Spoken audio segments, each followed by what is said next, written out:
Hello listeners, welcome to Lakshmi talks YouTube channel. ఈరోజు నేను మీకు చెప్పబోయే కథ పేరు నత్కీరుడి చమత్కారం. చింతాపురంలో నత్కీరుడు అనే మహాపండితుడుండేవాడు.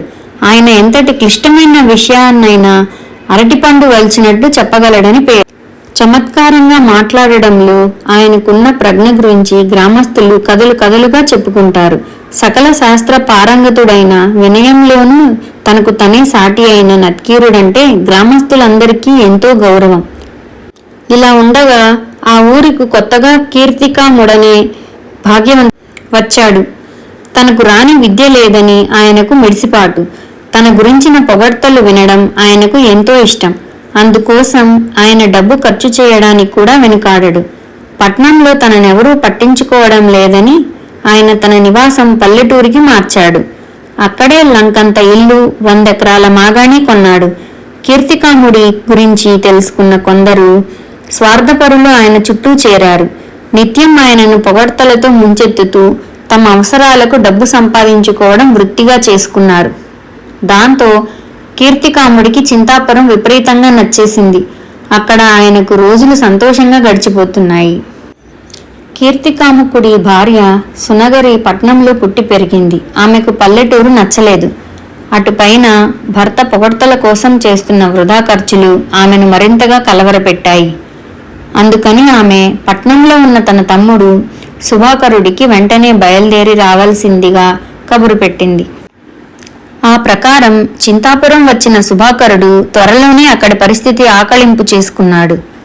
వయసులో తనకంటే పెద్దవాడైన బావగారిని మందలించడం బాగుండదని ఆయనకు నచ్చచెప్పే ఉపాయం కోసం ఎంతగానో ఆలోచించాడు.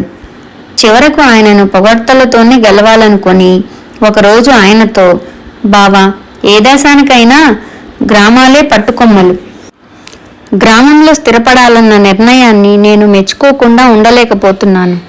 అయితే వ్యవసాయంలో కంటే వ్యాపారంలో అగ్రగణ్యుడివి కాబట్టి నీవు పట్నానికి తిరిగి వెళ్ళి వ్యాపారం కొనసాగించి మన కుటుంబానికి మంచి లాభాలు తెచ్చిపెట్టవలసిందిగా నిన్ను వేడుకుంటున్నాను. నీ ఆశయ సాధన కోసం నేను చింతాపురంలో స్థిరపడి వ్యవసాయం చేస్తూ ఉంటాను అన్నాడు. దీనికి కార్తీకాముకుడు ఏమాత్రం అంగీకరించలేదు.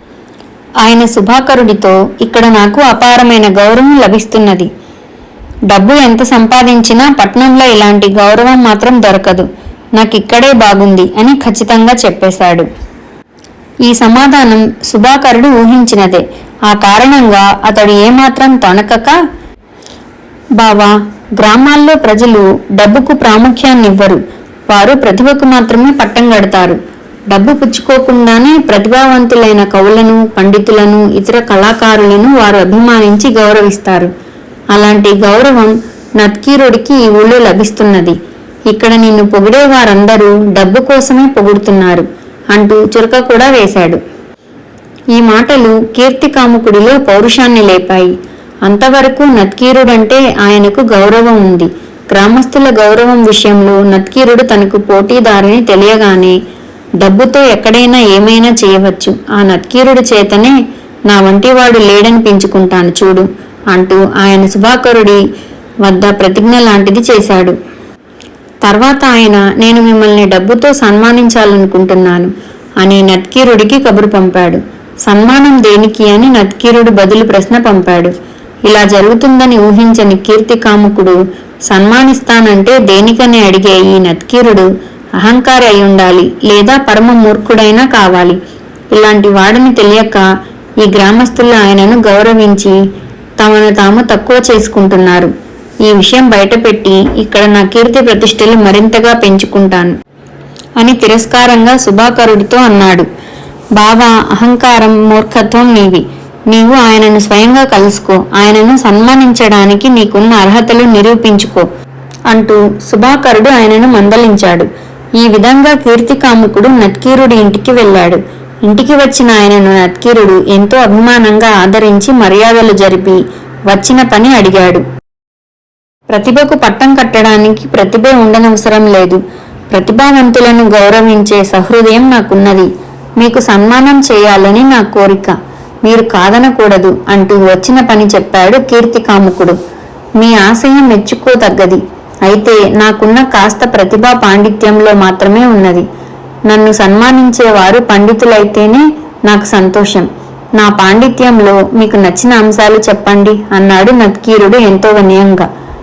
కీర్తికాముకుడు ఈ మాటలకు మనసులో నచ్చుకున్నా బయటపడకుండా, ఆర్య, కారణం గురించి మీకు మరీ అంత పట్టింపు ఉంటే తమరు నా గురించి నలుగురికి గొప్పగా చెప్పండి. కవులు పండితులు తమకు సన్మానం చేసిన వారిని పొగిడే సంప్రదాయం పూర్వం నుంచి వస్తున్నదే కదా అన్నాడు.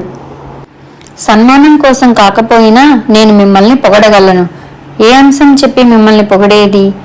ఏ అంశమూ లేదనుకున్నా కనీసం నా పొగడ్త వల్ల ఏమైనా ప్రయోజనం ఉండాలి కదా అని అడిగాడు నత్కీరుడు. పొగడ్తకు ఇంతగా ఆలోచించాలా? పట్నంలో వ్యాపారంలో ఎంతగానో రాణిస్తున్న నేను నా సంపాదనను త్యాగం చేసి పల్లెటూరు వచ్చాను. అదే నా గొప్పతనం అన్నాడు కీర్తికాముకుడు. పొగడ్తల కోసమే ఇక్కడుండాలనుకునే వారి వల్ల ఈ గ్రామానికి ప్రయోజనం ఉండదని నా అభిప్రాయం. మన ఇద్దరం ఒకరినొకరు పొగడుకునే ఆలోచన మంచిది కాదు అని నత్కీరుడు నిష్కర్షగా చెప్పి కీర్తికాముకుడిని పంపేశాడు. కీర్తికాముకుడికి చాలా కోపం వచ్చింది. అప్పటి నుంచి ఆయన నత్కీరుడి మీద దుష్ప్రచారం చేయించసాగాడు. డబ్బు కాసపడి కొందరు గ్రామస్తులు నత్కీరుడు అహంకారి అని, సన్మానం చేస్తానన్నా కీర్తికాముకుణ్ణి అవమానించి పంపాడని గ్రామంలో అందరికీ చెప్పసాగారు. ఆ మాటలు కొందరు నమ్మారు, కొందరు నమ్మలేదు. నత్కీరుడు మాత్రం ఆ ప్రచారాన్ని బొత్తిగా పట్టించుకోలేదు. అయితే వారం రోజులు గడిచేసరికి నత్కీరుడికి చెరువు స్నానానికి పోయినప్పుడు మెట్ల మీద కాలు జారి పడడంతో కాలు దెబ్బతిని 10 రోజుల పాటు మంచం మీద ఉండవలసి వచ్చింది. కీర్తికాముకుడు పరమ సంతోషంతో దీనిని చక్కని అవకాశంగా తీసుకొని, నేను అన్నీ మంచి పనులే చేస్తాను కాబట్టి నాకు దైవానుగ్రహం ఉంది. నా పట్ల తప్పుగా ప్రవర్తించిన వారిని భగవంతుడు శిక్షిస్తూ ఉంటాడు. నత్కీరుడి విషయంలో ఇప్పుడు జరిగిందదే అంటూ తన అనుచరుల ద్వారా మళ్లీ ప్రచారం చేయించాడు. దీనికి నత్కీరుడు నొచ్చుకున్నాడు. ఆయన గ్రామాధికారిని కలుసుకొని, నేను అహంకారినని ప్రచారం జరిగితే పట్టించుకోలేదు. ఎందుకంటే నా గురించి ఎవరిష్టం వచ్చినట్లు వారనుకోవచ్చు. కానీ నాకు జరిగిన ప్రమాదం భగవంతుడు నాకిచ్చిన శిక్ష అంటే మాత్రం నేను ఒప్పుకోను. నేను తప్పు చేసింది లేనిది విచారణ చేసి నిర్ణయించవలసిందిగా మిమ్మల్ని వేడుకుంటున్నానన్నాడు. నత్కీరుడంటే గౌరవం ఉన్న గ్రామాధికారి వెంటనే ఈ విషయమై విచారణ ప్రారంభించాడు. విచారణ గ్రామదేవత ఆలయం ముందు జరుగుతుంది. సాక్ష్యం చెప్పేవాళ్ళు నిజం చెబుతున్నారా లేదా అన్నది గ్రామదేవత తన పూజారి నోట పలికిస్తుందని గ్రామస్తుల నమ్మకం. అందువల్ల నత్కీరుడు కీర్తికాముకుణ్ణి అవమానించాడని అబద్ధం చెప్పడానికి ఒక్కరు కూడా ముందుకు రాలేదు. కీర్తికాముకుడు కూడా నా పట్ల తప్పు చేసిన వారికి కీడు జరుగుతుందనడానికి ఇప్పటి వరకు ఎన్నో నిదర్శనాలున్నాయి. నత్కీరుడికి చెరువు దగ్గర ప్రమాదం జరగడంతో నా పట్ల తప్పు చేసి ఉంటాడని నేను నమ్మాను. పాపపుణ్యాలు ఆ భగవంతుడికే తెలియాలి అని తప్పించుకోజూశాడు. దానితో గ్రామాధికారి విషయాన్ని చూచాయగా ఆకలింపు చేసుకోగలిగాడు. అందుకని ఆయన కీర్తికాముకుడితో మా మాటల్లో ఎంత నిజమున్నది తెలుసుకునేందుకు కూడా గ్రామదేవత సాయాన్ని కోరవలసి ఉంటుంది అన్నాడు. అయితే నత్కీరుడు వెంటనే కీర్తికాముకుడి మాటల్లో నిజమున్నదని నేను నమ్ముతున్నాను. ఆయన ఎంతగా అడిగినా నేను పొగడకపోవడమే కాక ఆ సంగతి 10 మందికి చెప్పకపోవడమే నేను చేసిన తప్పై ఉండవచ్చు. అందుకే భగవంతుడు నన్ను శిక్షించి ఉంటాడని నేను నమ్ముతున్నాను. ఇక గ్రామదేవతను అర్థించవలసిన అవసరం ఏముంది అన్నాడు.